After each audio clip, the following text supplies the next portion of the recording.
एक माँ और मिलते हैं, चलिए। ये तो वो माताएं हैं जिनके पास सब कुछ उपलब्ध था, सहज था। लेकिन यदि महाभारत युग की बात करें तो एक माँ कुंती थी और एक माँ गांधारी थी। कुंती का इतिहास आप सब जानते हैं, पांडु से उनका विवाह हुआ था। पांडु शिकार खेलने गए और शिकार में भूलवश शापित हो गए और मृत्यु हुई। उनकी दो पत्नियां थी, कुंती और माद्री। माद्री ने कहा कि मैं सती होती हूं, कुंती ने कहा मैं होती, तो माद्री ने कहा नहीं, आप बड़ी हैं, आप रुकिए, मैं हूं। क्योंकि मैं इसलिए सती होंगी अपने पति के साथ कि मैं जानती हूं कि यदि आप जीवित रह गई तो आप मेरे 2 पुत्र और आपके 3 पुत्रों का लालन पालन ऐसे करेंगे कि संसार जान ही नहीं पाएगा कि कुंती के 3 बेटे थे कि 5। लेकिन मैं रुक गई तो भेद कर जाऊंगी। इतना भरोसा अपनी सौत पे था कुंती के ऊपर, माद्री को।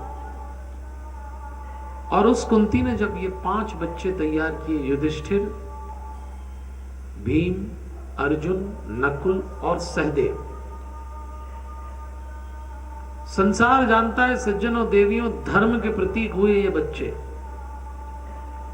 और ऐसे बच्चे तैयार किए कि जिस समय भगवान कृष्ण को निर्णय लेना पड़ा कि महाभारत के युद्ध में मैं किसके पक्ष में खड़ा रहूं, तो उस दिन भगवान इनके पक्ष में खड़े हुए, धर्म के। ऐसे बेटे तैयार किए कि परमात्मा खींचा चला गया। माताएं ऐसे बेटे तो तैयार करती हैं कि उनको परमात्मा तक ले जाएं, पर कुछ माताएं ऐसी भी हुई हैं, ऐसे बच्चे तैयार किए कि परमात्मा खींचा चलाया कि हाँ, इनके पास आना है मुझको। ये भी मातृशक्ति। और कुंती तो वो मां थी जो जंगल में 16 साल के युधिष्ठिर थे, 15 साल के भीम, 14 साल का अर्जुन और 13 साल के नकुल सहदेव को वहीं रखा। इतना बड़ा किया जंगल में। एक विधवा स्त्री, जंगल में कोई सुख सुविधा नहीं, सारे अभाव, सारे संघर्ष, सारी चुनौतियां, पर प्रतिपल अपने बच्चों को सिखाया भरोसा रखना, एक दिन तुम्हारे जीवन में कृष्ण आएगा, एक दिन आएगा। और वो बच्चे रोज पूछते किस दिन आएगा, किस दिन आएगा। और कुंती कहती धैर्य रखो, धैर्य रखो। यही तो मां ने सिखाया था।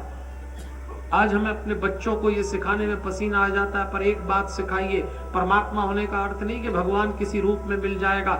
जीवन की आदर्श, उच्चतम, श्रेष्ठतम, ईमानदारी भरी जीवन की उस अभिव्यक्ति का, उस स्थिति का नाम परमात्मा है। आपके जीवन में जिस दिन ईमानदारी से आपको धन दौलत वैभव संपत्ति मिले, आपको शांति मिल जाए, उस दिन समझ लो परमात्मा मिल गया। उस दिन समझ लीजिए वो प्राप्ति हो गई। और माँ ये सिखाती है। तो कुंती कहती आएंगे जीवन में, और 5 पूछा करते थे किस दिन आएंगे। ये 5 बेटे भगवान को आना पड़ा सज्जनों देवियों। कृष्ण के जीवन की कथा है।